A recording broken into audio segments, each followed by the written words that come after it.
मैं पंडित कमल शास्त्री अपने YouTube channel पर आप सबका हार्दिक अभिनंदन करता हूं। आज का विषय है कालसर्प दोष किसे कहते हैं। आइए हम आपको इसके बारे में विशेष जानकारी देते हैं। अगर कोई व्यक्ति सोते हुए सर्प को अपने शरीर पर आते देखे और घबरा के उठ जाग जाए तो उसे यह समझ लेना चाहिए कि उसकी कुंडली में कालसर्प दोष है। कुछ जातकों के सपनों का अध्ययन करने पर यह समझ में आया है कि वह कालसर्प दोष से पीड़ित होते हैं। इसके पश्चात जब उनकी कुंडलियाँ बनाई गई तो यह देखा गया कि उनके सभी ग्रह राहु और केतु के बीच में है या फिर चंद्रमा या मंगल के बाहर होने के कारण आंशिक कालसर्प दोष है। अगर कोई व्यक्ति सोते हुए सर्प को अपने शरीर पर आते देखे और घबरा कर उठ जाए तो उसे समझ लेना चाहिए कि उसकी कुंडली में कालसर्प दोष है। अगर सांपों का जोड़ा एक साथ हाथ में या पैर में लिपटा हुआ दिखाई दे उस डस ले तो कालसर्प योग लाभदायक है। अगर कोई व्यक्ति पानी पर तैरता हुआ सांप देखता है तो यह कालसर्प योग का सूचक है। अगर किसी व्यक्ति को सपने में सांप उड़ता हुआ दिखाई देता है तो यह कालसर्प दोष को दिखाता है। अगर व्यक्ति सपने में अनगिनत सर्पों को देख रहा है तो वह घातक कालसर्प का प्रतीक है। ऐसी स्थिति में व्यक्ति को अपने इष्ट देवता का पूजन करना चाहिए। यदि कोई सर्प किसी पशु पर झपट रहा है तो यह कालसर्प योग का शुभ संकेत है।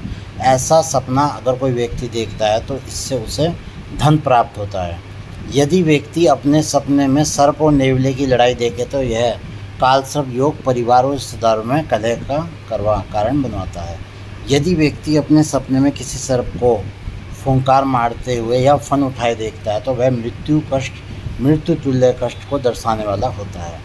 यदि आप इन सपनों को देखें तो नाग पंचमी को या शुक्ल पक्ष में श्लेषा नक्षत्र वाले दिन चांदी के प्रतिमा नाग नागिन के जोड़े को शिव मंदिर में पूजा करने के बाद बहती हुई नदी में विसर्जन कर दें। इससे कालसर्प योग के अशुभ प्रभाव समाप्त होंगे, सुख शांति मिलेगी और मन की अशांति बनी रहेगी। कालसर्प दोष के कारण परेशानी, यदि किसी व्यक्ति की कुंडली में कालसर्प दोष बन रहा है तो माना जाता है कि यदि उसका निवारण न किया जाए तो उसे जीवन के 42 वर्षों तक संघर्ष करना पड़ता है। जातक की सफलता में बाधाएं बनी रहती है। इसलिए कुंडली में राहु केतु की दशा को सही करने के लिए समय समय पर उपाय करते रहना चाहिए। कालसर्प दोष के कारण व्यक्ति को गुप्त शत्रुओं से भय रहता है, घर में कलह का वातावरण बना रहता है, परिश्रम करने के बाद भी हर कार्य में बाधा आती है और व्यक्ति को सफलता नहीं प्राप्त होती। जीवन की समस्या के कारण व्यक्ति तनावग्रस्त रहने लगता है। कालसर्प दोष ज्योतिष शास्त्र के अनुसार 12 प्रकार के कालसर्प दोष बनते हैं, जो इस तरह से हैं: अनंत काल सर्प योग, शंखपाल कालसर्प योग, कुलिक कालसर्प योग, कर्कोटक कालसर्प योग, वासुकी कालसर्प योग, पद्म कालसर्प योग, महापद्य कालसर्प योग, तक्षक कालसर्प योग, शंखचूर्ण कालसर्प योग, पातक कालसर्प योग, शेषनाग कालसर्प योग और विशासक कालसर्प योग। कालसर्प दोष के उपाय। कालसर्प दोष के अशुभ प्रभाव से मुक्ति पाने के लिए दूध में मिश्री मिलाकर शिवलिंग पर अभिषेक करना चाहिए और शिव तांडव स्तोत्र का पाठ नियमित रूप से करना चाहिए। कालसर्प दोष के निवारण के लिए श्रावण मास बहुत ही उत्तम समय माना जाता है। श्रावण मास में भगवान शिव का रुद्राभिषेक अवश्य करना चाहिए। इससे व्यक्ति को कालसर्प दोष के अशुभ प्रभाव से मुक्ति मिलती है।